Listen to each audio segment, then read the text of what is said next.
அஸ்ஸலாமு வரஹ்மத்துல்லாஹி வபரகாத்துஹு. இறைவனுக்கும் முருகனுக்கும் முருகனின் நண்பர்களுக்கும் சாந்தியும் சமாதானம் சுபிட்சமும் கிருபையும் என்றும் நிறைவாகவே உண்டாகட்டும்.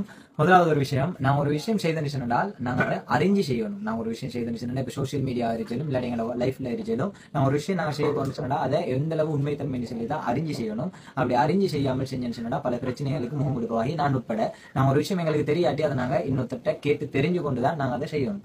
இது எதுக்கு இவ்வளவு பேசி அப்படின்னு சொல்லி சொன்னா நீங்கள் ஏற்கனவே இப்போ எங்கட வாப்பட போட்டோ வண்டியதுக்கு பதிலாக வேறொரு கொழும்பொருத்தண்ட போட்டோவை நீங்க அதுல போட்டு வீடியோஸ் நிறைய செஞ்சிருச்சு டிக்டாக்ல. அது எந்த அளவு பிரச்சனை சொல்லி அது எல்லாருக்குமே தெரியும். ஒருத்தட்ட தந்தையில போட்டோ இவருதான் தந்தைன்னு சொல்லி மாத்தி போடுன்னு சொன்னா எந்த அளவு பாரதூரமான ஒரு விஷயமா. நான் அந்த சரிச்ச போற நேரம் தான் நான் உடனே எங்க வாப்பட போட்டோவை நான் இன்ஸ்டால போஸ்ட் பண்ணியிருந்தேன். அந்த போஸ்ட் பண்ணின வீடியோஸ் அந்த போஸ்ட் பண்ண அந்த போட்டோஸையும் எடுத்து சில பேர் வீடியோஸ் செஞ்சிருந்தேன். இப்ப அநேகமாக இப்ப இதுவரைக்கும் செஞ்சு கொண்டு நல்ல ரீச்ல வைத்து முடிஞ்ச வீடியோ அத்தனையிலுமே எங்கட வாப்பட போட்டோக்கு பதில் இன்னொரு முதியோத்தர்கிட்ட போட்டோவை போட்டு அப்படி செஞ்சு கொண்டு இருந்துச்சு. அது எந்த அளவுக்கு சொன்னா பெரிய பிரச்சனையும் பெரிய மன உளைச்சலையும் ஆளாக்கக்கூடிய ஒரு விஷயம் உண்டு. நாங்க எது செஞ்சாலும் அறிஞ்சு செய்யணும். நான் உங்களுக்கு இப்ப நான் ஒரு போட்டோ போடுறேன். இதுதான் எங்கட வாப்பட போட்டோ. இதுதான் எங்கட வாப்பட போட்டோ.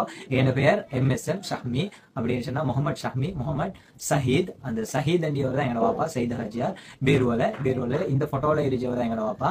இந்த போட்டோல இருச்சவர் எங்கட வாப்பா அல்ல. இது தவறுதலாக தாரோ அறியாம செஞ்ச ஒரு விஷயம். நாங்க எந்த ஒரு விஷயமும் அறியாமையில நாங்க செய்யப்படாது. ஒரு மூமின் ஒரு முறை தான் ஏமாறணும், இன்னொரு முறை ஏமாறப்படாது. அந்த மாதிரி வேலைகள் இனிமேல் செய்ததை தவிர்த்துக்கோங்க. இன்ஷா அல்லாஹ் எது செய்த நினைச்சாலும் அறிஞ்சு செய்யுங்க. அடுத்த பதிவில் சந்திங்க. உங்கள்கிட்ட வீடியோ பற்றி சொல்லி நான் உங்கள் ஷஹ்மி. அஸ்ஸலாமு அலைக்கும்.